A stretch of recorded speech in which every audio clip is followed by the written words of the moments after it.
So today we are thrilled to have Dori Gorman and Janele Nelson with us. Dori is the chaplain of the Middle Tennessee YMCA, and Janele is the Association Mission Director of the YMCA of Pierce and Kitsap counties. Dori and Janele will be starting our fall with discussing how we integrate the spirit and mind and body. They both care deeply about supporting the staff and volunteers in mental wellness and their spiritual exploration and growth. And we all know since COVID the importance of mental health. So let's take a listen, and just a great warm welcome to you, Janele, and to you, Dori. Thank you. Thank you. I'm trying to pin myself.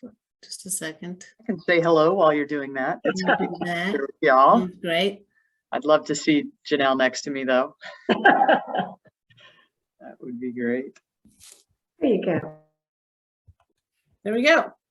Well, we're so happy to be here today. And I'm going to start us off a little bit, and we're going to go back and forth between Dori and I. It's just awesome to have a chance to really share our perspective on this topic. Is mental health spiritual? We hope it really sparks a great conversation for you and helps us to move into breakout groups with lots of content and just ability to discuss our question and connect around this. So, my answer to this question, is it mental health spiritual? That's a yes or no answer, and my resounding yes is yes.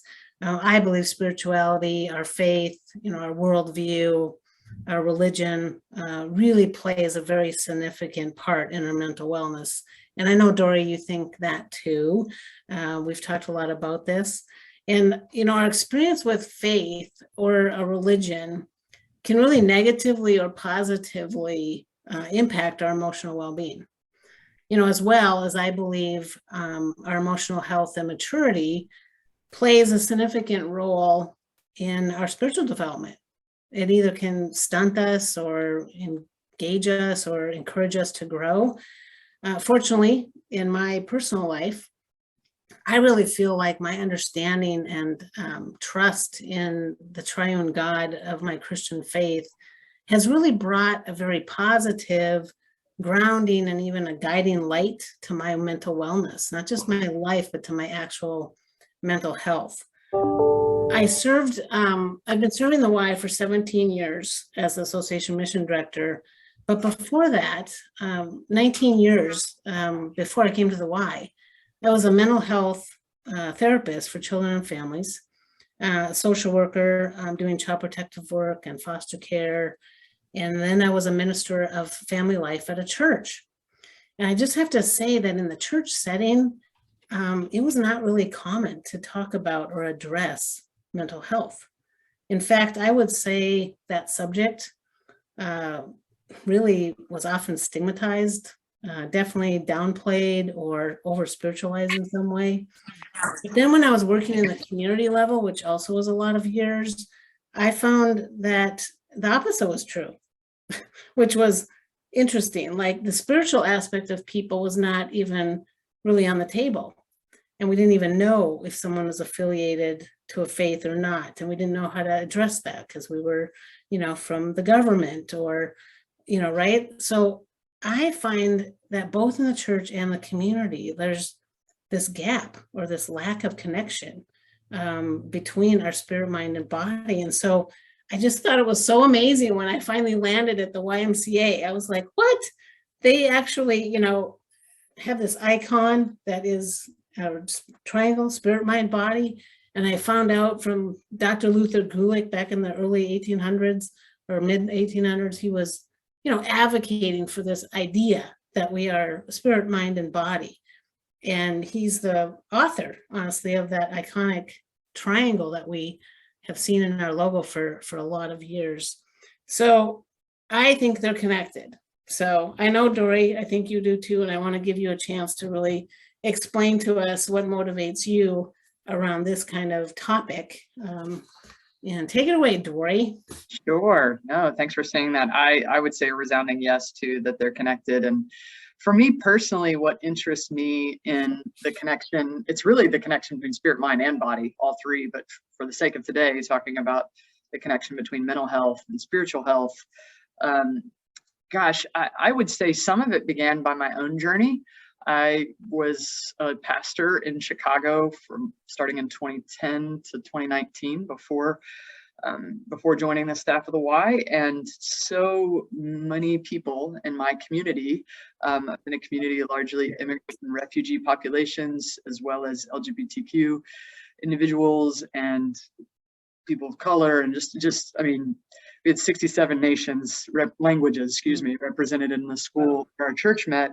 And I just continued to come into contact with not only the spiritual needs of my community for people to be connected with a higher power and a higher purpose, but also the mental health needs. And, that may show up in different ways of people with coming from countries and nations, and even from our own country with trauma and a history of trauma. And I just began to go, man, I wish I had learned, even in seminary, how to respond to mental health needs more. And so I just kind of began a journey on my own, thankfully through others who've gone ahead. I feel some of you may be familiar with Pete and Jerry Scazzaro in New York. They have a whole series called Emotionally Healthy Spirituality, Emotionally Healthy Relationships, Emotionally Healthy Leader, all of those types of resources that began to draw my attention to, if we lean so far on the spiritual health side, if you identify as a Christian, you may know a lot of Bible verses and you may be able to quote and pray, but you can still be really mean and still be really unhealthy and still burn out. And so wanting to kind of really have a balance of growing in whatever faith you're a part of, or whatever higher purpose you're connected with, but also growing in kind of your emotional and mental maturity. At the Y, my interest has really increased in this, really throughout the pandemic, as it even continues, seeing just the level of staff care and staff needs around mental health. We actually, I'll never forget this date, but on St. Patrick's Day, because his name is Patrick, we had one of our staff persons die by suicide. And it was someone that I had met with pretty regularly early on in the pandemic. And just really walking my staff, and then honestly walking myself through that loss, made me go like, man, what can we be doing more for our staff? I do think it's significant in this conversation to make a distinction between mental health and mental illness. If we relate it to physical health, everyone has a physical health, but not everyone has a physical illness. And in the same way, everyone has mental health, but not everyone has a mental illness. And so when we say, like, if you're going through a mental health challenge, it doesn't necessarily mean a mental illness. Just like if I'm going through a physical health challenge, it may not mean I have an illness. And so I think that language can also help destigmatize, like, hey, we all have this. I have a mental health. Janele has a mental health. We all do. And so thinking about that, I guess as we kind of continue our conversation, Janele, I want to talk more about how the role that faith or spirituality has to offer mental wellness. Now, full disclosure, Janele and I are coming from a Christian perspective, but we do think that connection with a higher power and a higher purpose is what we're really getting at when it comes to spirituality. And that for me, like for my Christian faith, mental health and spiritual health are intricately connected. My understanding of faith, I feel like, is about 4 relationships. It's my relationship with God.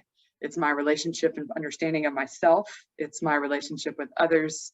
And it's how I give back, my relationship with the world and those around me. And I think mental health is so connected to relationships as well. There's an author, Johann Hari, that wrote a book called Lost Connections, and talked really about so much of the root of even depression and mental health challenges in our culture right now is because we've lost connection. We've lost relationships. That be a relationship with God, with each other, an understanding of ourselves, or with the world. And so my faith really roots me into that. What I see in Genesis in the garden is God walking with the humans, having a relationship with them having a relationship with each other, and them having a relationship with the world and an understanding of themselves. So that's that intricacy connection. But also, I think, just bottom line, when my spiritual life is growing, my mental health is strengthened. And when my mental health is supported, my spiritual life is strengthened. And so I could throw in physical health in that as well, but they're intricately connected to one another. So I'm going to throw that back at you to talk a little bit more, Janele, on, what would you say and what do you think about your faith, your spirituality, what it has to offer mental wellness? Yeah, that's obviously the next question, right? I mean, here we are saying, yeah, it's all integrated, but like, how does it really show up? I guess for me, I think about this foundational belief that I have in my Christian faith, which is that all people are created in God's image, or imago Dei, as some people call it. I just think that's like this grounding, fundamental, I guess, belief that comes from a Christian perspective for me. It just says, I have value, I'm okay, right? Because I think so much of mental health is running around trying to figure out if I fit and am I okay? Am I going to make it? Am I successful? I mean, all these kind of anxiety provoking questions when you have a grounding of, oh, I'm a valuable child of God, and that God is a living God that loves me and is available and, watching me and caring for me. Like that just, I don't know, it's like this warm blanket. It just brings like comfort in the chaos and the stress of life, right? I also think about the whole idea of hope, and I've done a lot of work with people in Journey to Freedom groups, and they come into these groups, and yeah, that's a mental health journey, it's a spiritual journey, it's a physical journey, but we talk about hope there. And there's a lot of different definitions for hope and a lot of different ways to look at that. But for me, I think knowing that there's a higher being, a divine act of God, gives me some hope because I see him as a loving God. Now, if people didn't grow up that way, that's a negative impact on their mental health, right? That it's a God of judgment, it's a God of, conditions and rules, and like sometimes it's a burden, right? But for me, the faith that I understand and know, and the God that I, love and loves me, that hope is alive and, real and positive.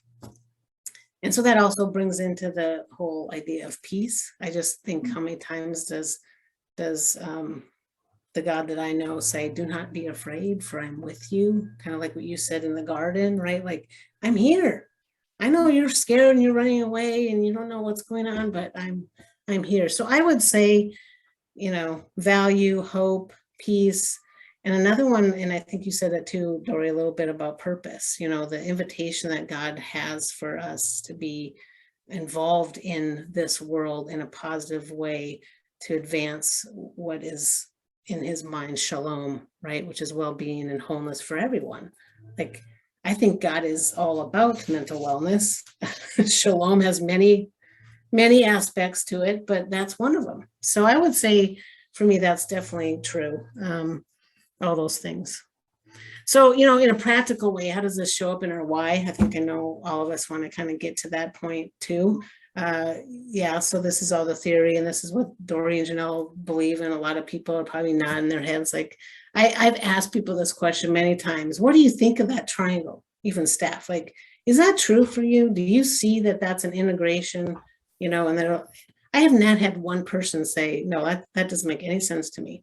Like, this is in some ways a no-brainer, but we have such a compartmentalized society that we, put this over here and then we put that over there, and we don't really think about how it weaves together. So thanks for this initial conversation about that, at least some thoughts around it. But then, Dori, like, how does it show up in your why, really, to integrate these things or to bring in a spiritual aspect to a mental health conversation, or like you said, even the physical? Like, do you have some examples? I know we're just two whys and there's lots of things going on in our whole nation and world, but love to hear. Yeah. So one of the things, the language we've started to use more here is whole person wellness, and to try to encapsulate the triangle, or holistic health. There's lots of different words you can use for that. But I think practically one of the shifts that I would honestly say we're in the middle of making. So it's not like I'm on the other side going, we've done it. But is from whole person wellness in terms of spiritual health and mental health at RY here in Nashville has primarily been about whole member wellness, very member focused on our membership base and how do we support that. But I'll be honest, we haven't always staffed that. We'll staff more about physical health or maybe losing weight or things like that. But when it comes to spiritual and mental health, we haven't really always done that, but we're saying we're whole member focused, whole member wellness. So one of the things that my department right now is really going through is just really evaluating what we've done and kind of asking, do we need to keep doing it this way? And I think the shift we're moving towards is actually whole staff wellness, with the idea of if our staff are growing spiritually, mentally, physically, they are the providers and gatekeepers to our membership to help them. And it's like, so goes the staff, so goes the members, as opposed to doing an opposite of so goes the members, hopefully the staff are okay. And so one of the biggest like practical things we've made is to really begin to make that shift. And so a lot of my attention right now is being moved towards staff care, developing tools and avenues for our staff to grow. So some of the things that looks like is offering mental health first aid training really for our staff, that our staff know the signs and symptoms that someone's struggling with their mental health and know what to do and feel equipped and ready. And then as a side note, they're learning it about themselves too. Right. Very good. And another thing we have is we've really pushed out, we call it a mental health safety plan, and really try to normalize every staff person having their own mental health safety plan. If we have plans for an active shooter or a fire in our building, we don't want that to happen, but we want to be, I don't want to go through a mental health struggle, but I want to be ready. And so a mental health safety plan is actually coming up with like your fire plan. What would you do when you're not okay? And we include what spiritual practices can you do that will help you? Who's your people? Who do you need to contact and have them be close to you? But coming up with your own plan has been really great. Some other things I would say, definitely doing trauma-informed care with our staff for their own trauma though, but also for our staff that work with youth, especially. If you're not familiar with that, it's really just pivoting your question from saying, when you notice someone who's acting for you atypical, instead of saying what's wrong with them, saying what's happened to them, and really having that trauma lens. And then I guess the last thing I would say is we have developed some practices, some classes that, yes, right now are for our members, but we're really trying to have some workshops that simulate the classes for our staff, that have some centering practices like centering prayer. So some spiritual practices that are really open and inviting to all people, no matter your faith, but they have this mindfulness, mental health component for all people. And so, yeah, those are just some of the things that we're doing to try to really help our staff grow and their awareness of the need for their own spiritual health and mental health, so that the idea would be then they're going to be sharing that out with our members. So good, Dori. Nod my head. That's awesome. Well, you've got a lot of good stuff too. I want to get my hands on your action plan or whatever. I know you've talked about that with me before, and I'm thinking, man, I really do need to support people, because that also destigmatizes the crisis, right? Like, I mean, nobody faults anyone if they get involved in a fire, right? Like, it feels right. So I love that. I would say the mental health first aid training is something we do as well. We definitely need to add a couple trainers. That's a entity outside of our Y. That's in a YMCA, training. It comes from mental health first aid. You can look it up actually on Google and get trained. So that's how you get to that resource. And as well as trauma informed and care. I know we did that for a lot of our day camp and our camp staff, residential camp staff. I would say something really simple, which I know a lot of Ys already do, but we have a value of the month and a word of the day and spiritual vitamins. And honestly, we have so many people that will say, where is that bowl? Why is it empty? Or what happened to the, the board that has the saying on the day, and there's people taking pictures of it and even using it, sending it out. I mean, pandemic, we had to take everything off of the counters. We couldn't touch anything. And people were just really struggling because they needed that dose of just, oh yeah, that's a good grounding statement. And we at RY have half Bible verses and half quotes so that people can find their way no matter who they are in their faith tradition or spirituality. One thing we did is we have a program online for Healthy Aging Cafe is what we call it, for people over 55. And we did a destigmatizing whole mental health series inside of that. So I think programming and talking about it, right? Yeah. And we had people that are in that cafe tell their stories, right? Mm-hmm. It wasn't just information. It was normalizing and realizing, wow, there's people that are just like me and are exercising with me and struggling. Like, to break some of that down is really important. But how does that weave into the spiritual part? You basically ask them a question like, how is your faith or spirituality or religion supported you in this time? And then they give witness to whatever that is. I mean, right? So that you don't just talk about their mental health, but you also integrate that in. I just have to bring this up because there's one other thing that we're starting to do at RY, and it's called the Bridge of Hope. And that's just our name for bringing people together of differences of opinion around very complex issues.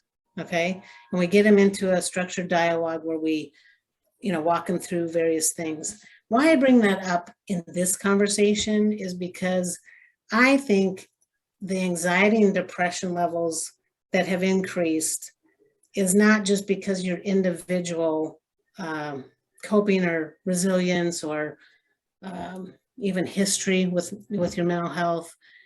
There is so much going on that people are very concerned about around us that we feel very out of control about, and we don't know where to go with even a conversation or what to do next, or I don't know, I guess it's just going to be that way, right? And you kind of throw up your hands and feel hopeless. And I think giving people an avenue of place of conversation around things that really matter to them or matter to their community is going to help individual mental health, but also this community health, because we reflect the anxiety we're around, right? Yeah. Like, and it's hard to, well, I just got to manage my own anxiety, or I just can't be, hopeless about whatever. And I have a God that cares. And you're like, but there's this big gap, the community and behavior and stuff. So I'm really excited about that effort because I really think it will help it's kind of like the sea level going up, right? When everybody's able to, be more civil and express themselves and things, it'll help everyone. So